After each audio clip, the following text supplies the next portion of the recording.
welcome to another edition of the Badass Entrepreneurs Club. I'm your host, Dr. Angela Mulroney, helping you to understand the entrepreneurial journey of how some of these amazing brands that we admire have actually come to be.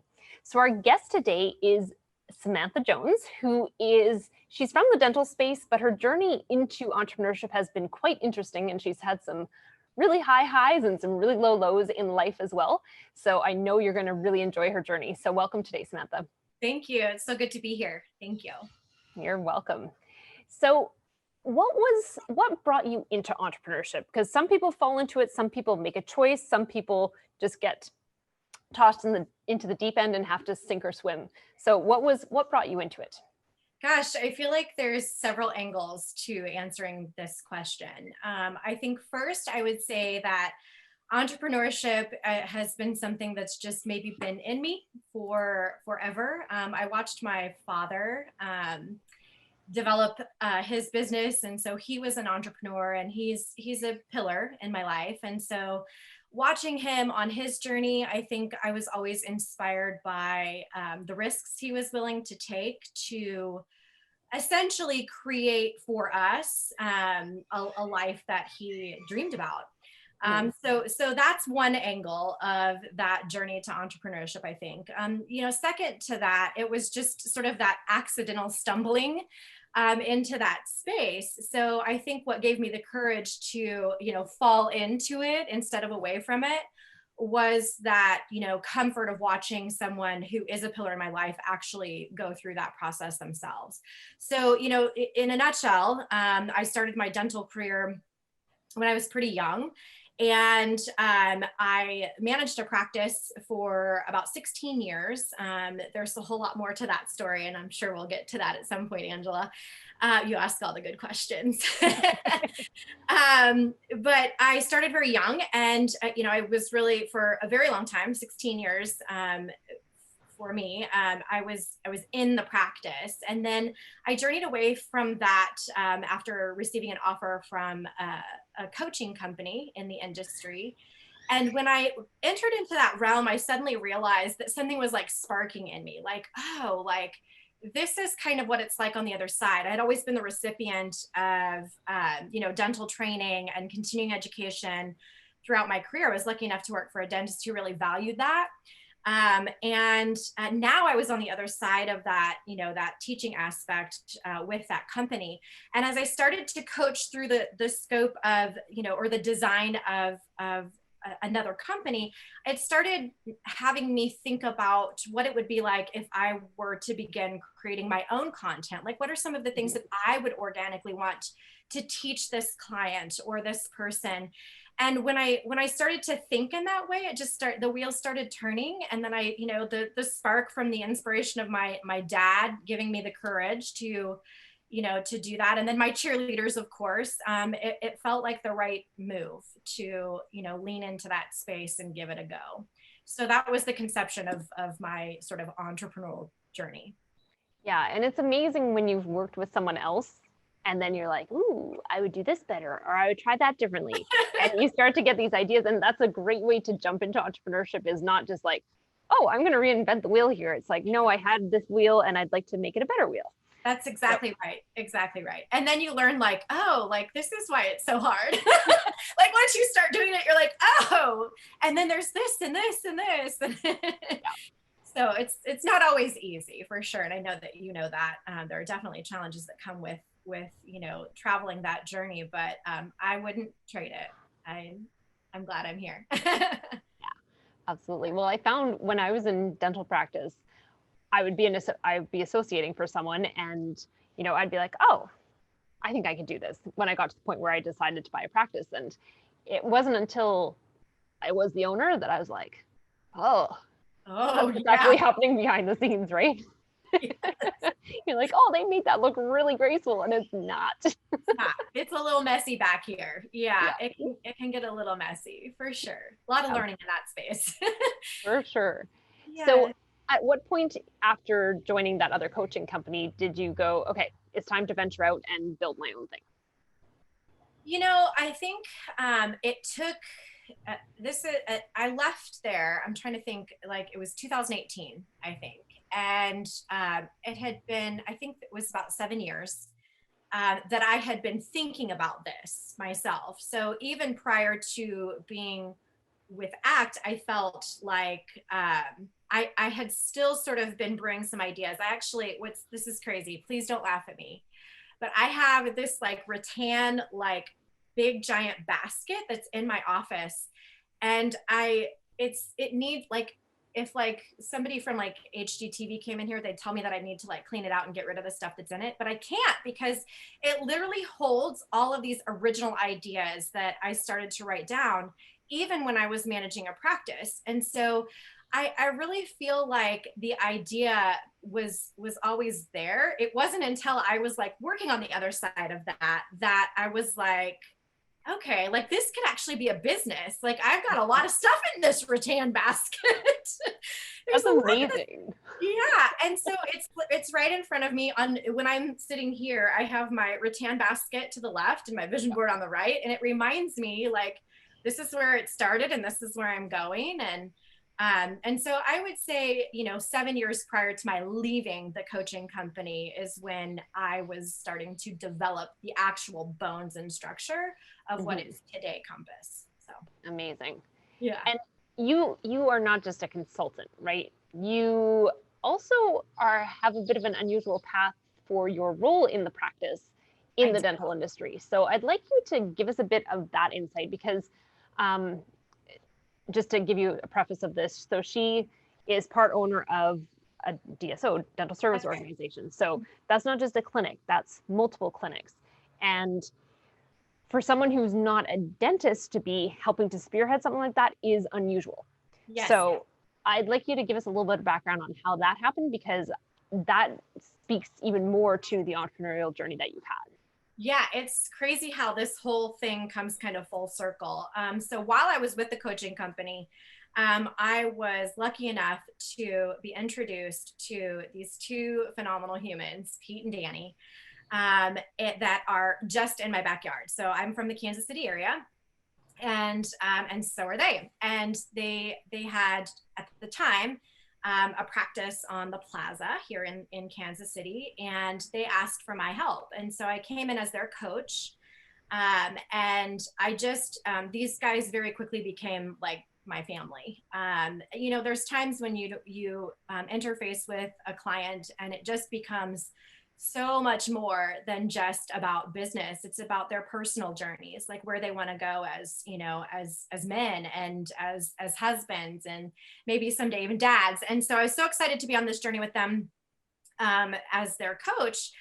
And as time went on, actually the time where I decided to break away and be on my own, they approached me and asked me if I would come on board and serve as their director of operations. And so while it made sense for me to have something that felt steady while I was also building my own business and my own brand. And so I said yes.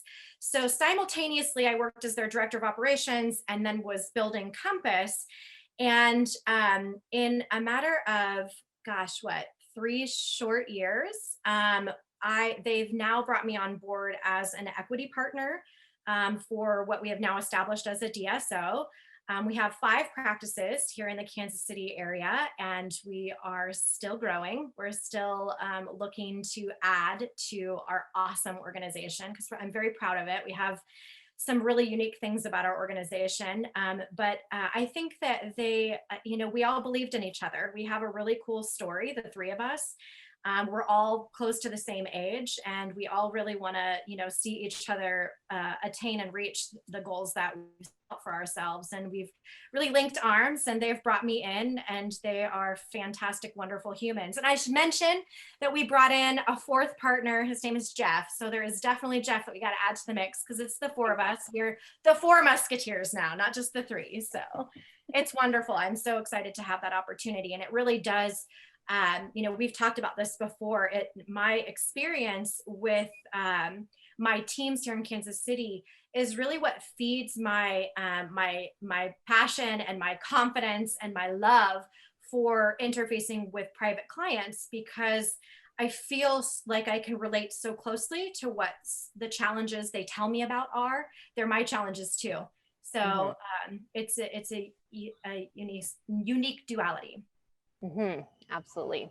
Yeah. Now, when you were pre-entrepreneur, Yes, pre-Compass, pre-DSO as well, you had a pretty life-changing event that you went through.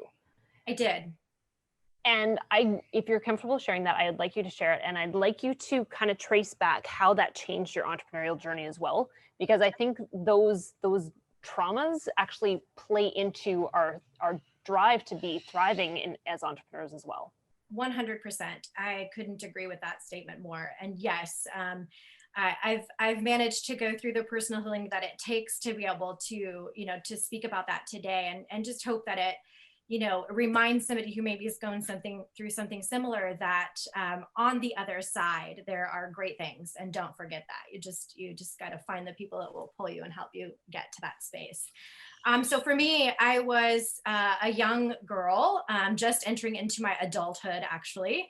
And for the first time, I was living on my own. I got my first apartment, and I was very excited about, just entering into that transitional phase where you leave your parents' home and you're on your own. For me, that whole experience changed pretty crazy after about 3 months of living in this ground floor studio apartment. My home was broken into and I was attacked. It was a very life-changing experience. When you go through something like that, for me, my reaction was just, locking up and being fearful. I was very scared. And it sort of paralyzed me, it just everywhere. I just sort of felt this, like I was in this phase for about a year where I felt like I was just having like a year-long out-of-body experience. Like I couldn't quite figure out how to put all the pieces of Sam back together again. And so I very not too long after that, I ended up pregnant with my son, who is a guardian angel, I'm certain. And it jolted me. I think, pregnancy changes you regardless, but pregnancy in that space or in that frame of mind is challenging, or adds a layer of complexity, I guess I should say. So I think that it jolted me and it made me realize, like, you are a whole person and you now have another whole person. And it's time to figure out what the next best step is. And the next best step is a phrase that I use all the time right now anyway, because it really is about just focusing on just the next step. I do like to look, 20 steps ahead. But for me, reminding myself that the next step is the place I should focus on was really where I kind of put my framework after that experience. It was then that I decided I need to get back to work, and I went to a dental practice. I had worked in dentistry before, and I was hired on as their treatment coordinator. And I made a decision, with the help of a lot of very supportive and amazing people and some therapy. I decided I was going to be the best damn treatment coordinator this world has ever seen. That's what it was going to be. I was going to be the best mom. I was going to turn it around. I just decided. It felt like just a decision. And how far after the trauma was that decision that I'm going to turn this into being the best at everything I can be? It was 2 years. 2 years. It was 2 years. That's a long time, right? Mm-hmm. Yeah, it was a rough 2 years. It was 2 years that I remember vividly, but also very vaguely, if that makes any sense at all. It was like this vaguely specific, there are these certain things that kind of bring you back to like what that felt like, the triggers, Yeah. But it's also very vague because I think you just try to move on from it and not try to remember all of the time. So yeah, 2 years. And I just decided I'm going to be the best damn treatment coordinator there ever was. And I journaled a lot. I wrote a lot during that time. That was part of one of my outlets, I guess, to help me cope and get through it. I kept this whole incident a secret from some primary people in my life for a long time. So my outlet to like let it out was through paper. And I did. From that moment, I was committed to being good at what I did, and I wanted to learn as much as I could. And I stayed committed through that, or to that, throughout my career. And I genuinely believe that it's served me very well. Just being committed to being to learning as much as I can and growing as much as I can, and being the best that I can, that I'm capable of, is all I can ever do. And here I am. So. So how do you thread those lessons that you learned into Compass and into the DSO? What is the name of the DSO again? So we're still working on that. We should have a chat. Yeah, I know, right? I think we should talk after this, because we have, four owners here. So we're all trying to like, pick ours out of the hat. So we'll talk. Okay. Yeah, I'm sorry. What was the question? So the really the thirst for knowledge that came after making that decision that this was not going to define my life, this is going to push me forward. How have you pulled that into Compass? How have you pulled that into your unnamed DSO? That is a great question. I think that for me, it just naturally shows up in who I am. I'm really committed to just being authentic, and not only my client-to-client relationships, but in my DSO. One of my favorite books is Dare to Lead by Brene Brown, and it speaks a lot to vulnerability. And for me, it's that, a lot of that then equates to just authenticity. And so I'm not afraid to tell my story, number one, because it is a part of who I am, and it is definitely a part of my journey. It does not define me, but it is a part of my story, and I survived it, and I'm proud of that. I cannot be taken down, is how I feel about it. So I think that shows up in everything that I do, because it's part of who I am. So I think a lot when I talk about leadership, I think that, correlating just always being a learner, even in the space of leadership, is incredibly important. If we forget that we don't know everything, if we think we do, because we've made it to some certain precipice in the leadership realm, then I want to help leaders remember that maybe that's not necessarily the case. Maybe there still is more for all of us to learn. And if we stay open to that, who knows what is on the other side of that. I have to tell you, Angela, 20 some years ago, I would have never guessed that I would be sitting in this seat talking to you as an entrepreneur and an equity owner in a DSO. That was not what I imagined. All I knew was the next best step for me was to just be the best at whatever I could and be open to learning. And so I want to make sure that when I'm having those conversations, whether it's about the schedule or it's about leadership, that we're talking about what we do and how we react to the things that we need to do. We should just go with the framework of let's just do it the best we can. Mm-hmm. I agree with that. Now, with your equity partnership, I'm going to ask you a few little details on this. Okay. So you are not a dentist. No. They brought you in for your expertise, and you're surrounded by boys. Does that... I love the start of this conversation already. So I'm not someone who is like, oh, boys against girls kind of thing, but having that difference in energy and that difference of perspective can be great, or it can be really tricky, especially if you have three other leaders who have the same role, the same clinical role, and then you have a different clinical role. So how has that been navigating? It's so funny because it is, I think it is both challenging and awesome at the same time. It's because it's sort of the natural vantage points that we come from. We have different perspectives about our business. And so that is a challenge just because it is what that is. But it's also fantastic because I think what makes that challenge also a positive is that I believe that because of our different perspectives, we're able to put all of that in the middle and come up with the most elevated outcome that we possibly can. And the reason that that works is because although we are different, Pete, Danny, Jeff, and I are, some of us have similarities, but we're also very different. Some of us are like on complete opposite ends of the spectrum, Right. but we love and respect each other. And so because of that level of respect and genuine, I mean, we feel like family. It gives us sort of that safe space to be able to put those different perspectives out there and not be afraid of the reaction or, the outcome. It feels like a safe relationship where you can share those thoughts and hope that we can land in the middle somewhere. And we always do. So I don't know. The challenges are what they are, but they also help us to be robust in our decision making and our business building, I think.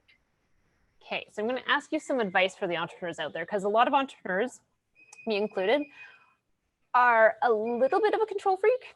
So the idea of having to share the wheel with you don't multiple say. others. Nobody knew that about me, I'm sure. But it's hard to like give up that control to other partners. And like I have some partnerships that I do now, but especially at the beginning, like the idea of having anyone else, my first company was my dental clinic. So the idea of having anyone else really have input when I was just trying my darndest to just keep things on the right track, especially after the global economic crisis hit. Sure.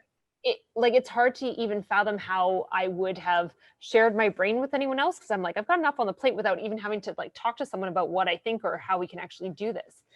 What is your advice for people who are, they know they probably need a partner, but they're scared out of their mind to actually step into that realm?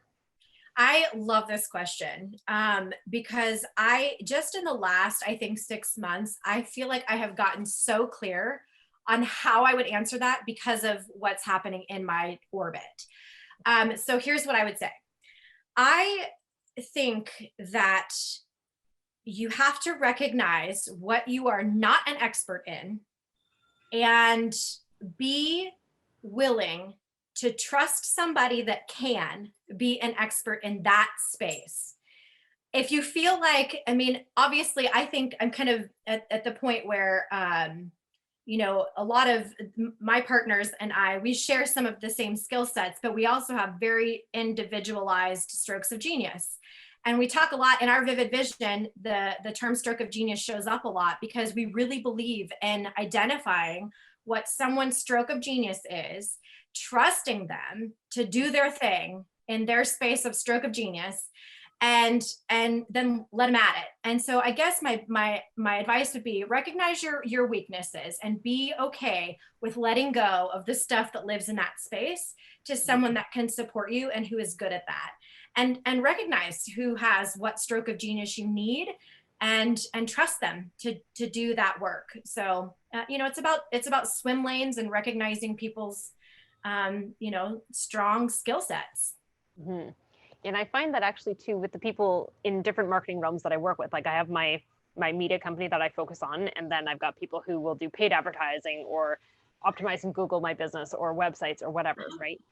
And for me, the people that I work best with are the people that are good with what they're a genius at. They know they're good at lots of other things, but they focus on their genius, right? Yes. And so you can pull in all these different specialists. And I think what you spoke to about, let everyone stay in their own lane. And if everyone can become masterful at their lane, that's where you really get everyone moving in a really great direction. Yeah, you're going to bump into each other every once in a while, but I think that's amazing advice. And thank you. Yeah, that's like real world. That's like, I had that conversation this morning. Like it was such an applicable question for me right now, because it definitely feels like, something that has just really blossomed in my world. And that it's one of my recent learnings. Let's just put it out there like that. It's something we should all work on to learn. Yes, yes. It's hard because I'm a control freak too. I think that's why I laughed at that, because I also struggle with like releasing. I sometimes have that. Well, I can just do it all. Like I'll just do it all, and that's ridiculous. Like I shouldn't do it all. Like that's dumb. So I'm learning, and I have amazing people around me. So it's really easy to now see that that's where it's at. Like look what I have been missing. Like I have a director of HR. She's incredible, and she's great at that. So it's good. It's been good learning. Well, I think it's arming your team with the people that you can trust, right? Whether they are partners or they're employees or contractors, whatever. Because if you have someone that you're like, oh, not sure I should give them that, you're in you don't have the right person working with you. Definitely. whether it's a partner or it is a team member. And I think we always get stuck in this idea that, well, it's good enough. And I think the people who build those amazing teams go, no, it's not good enough, which is a little bit control freaky, but that's okay. It allows you to take it to the next level and find the next person up. And sometimes, I'm sure you found this too, is like sometimes someone is a fit for now, and then things go to a different level and you're like, they're not the right person anymore. And it can suck because you might have had a great relationship, but it's time for them to move on. Have you found that? Yeah, I mean, definitely that. I mean, that's part of business anyway. And I think that one thing that I talk a lot about with private clients, because this is something that we've struggled with, is just like the whole concept of like quick to hire, slow to fire, which is like it's like a plague in dentistry. It's a real thing. But I've also noticed on the other side of this, so I definitely encourage people, like if you're clear on what you need and what you want, and that's not it, it's time to move on. It's okay. That's business. But I also think that one of the things that I've noticed is that, I've brought people into our teams that I hired for one purpose and then quickly realized, oh, like they're actually not very good at that, but they're really good at this. So let's like redirect and shift, and really, it just goes back to identifying somebody's stroke of genius. I've built a really awesome team just recognizing what people are really good at. When they have those unteachable skills, like, they show up to work and they have a positive attitude, like they're not a downer all day long, and they're coachable. Those things, if you recognize there are certain strokes of genius that they can equip your team with, then I'll put them in a different seat in the space. So that's something that I've learned a lot recently too. So yeah, totally agree with that. In the dental world, because we're dealing, it's not like, for any of you out there listening, I know there's a lot of entrepreneurs on here, but dentistry is its own unique little snowflake, because you can't just grab anyone off the street and be like, oh, you're going to learn to be a dental hygienist, right? No. They have to have a certain licensure to work in people's mouths. And so there's always this lack of talent available to fill the position, and you can't fake it, right? You actually have to have the certification to get in there. And so HR is the bane of every company's existence, but we find in dentistry, it tends to even more so be that, because of the lack of pool of talent. That's right. That is so true, especially right now. Especially right now. It's tricky right now. Yeah. Absolutely. Hiring climate's crazy right now. Yes. Yeah. So are there any other lessons that you want to share with our audience about what you've gone through? Yeah, I think,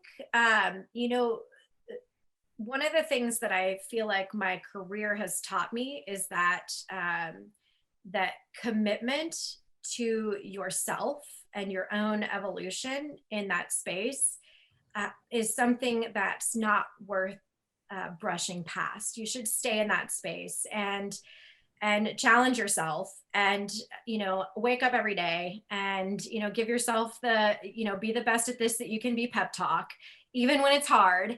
And I think that commitment to that, I think I would like to encourage everybody to give it a whirl, because it does take you somewhere. And I genuinely believe that. And I will continue to be a student of leadership and dentistry and business and marketing and branding and all of those things. I will continue to stay in that space of being a student. And I think if we all really were willing to learn and be open to that, we would just get so much further. So I have a question for you on that.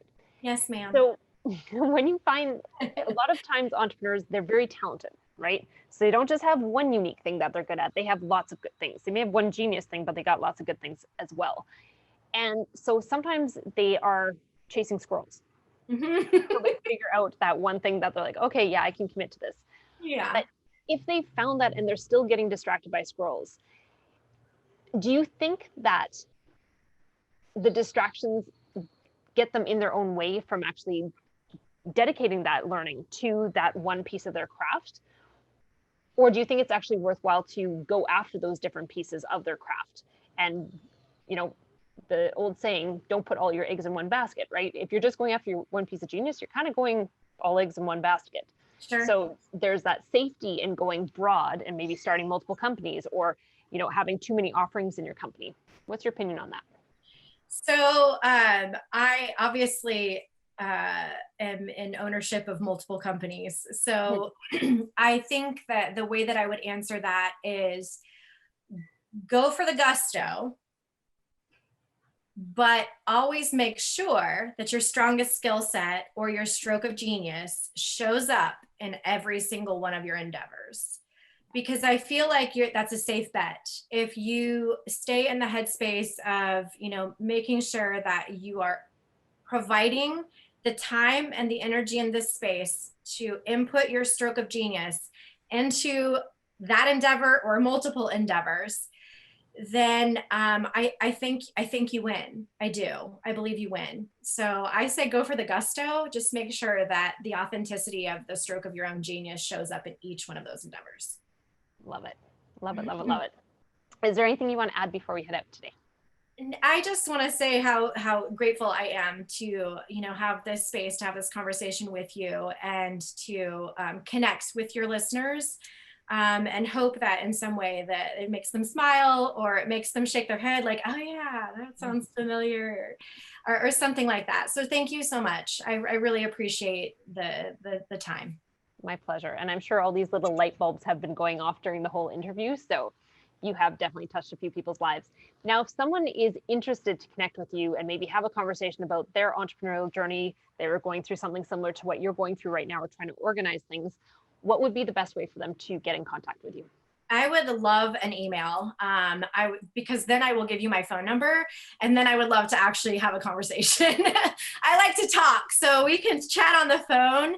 But yeah, I would love, shoot me an email. I'll send you over an invite to get on the phone to have a chat. Cause I clearly like to gab. Perfect. And what is that email? It's Samantha@compassdps.com. DPS, like Dental Practice Solutions. There we go. Perfect. Well, I appreciate your time coming on to join us for the Badass Entrepreneurs Club. You definitely are one of those. So lots of great insights, and I really appreciate your time, my friend. Thank you so much. I appreciate you too. Okay, have a beautiful day. You too.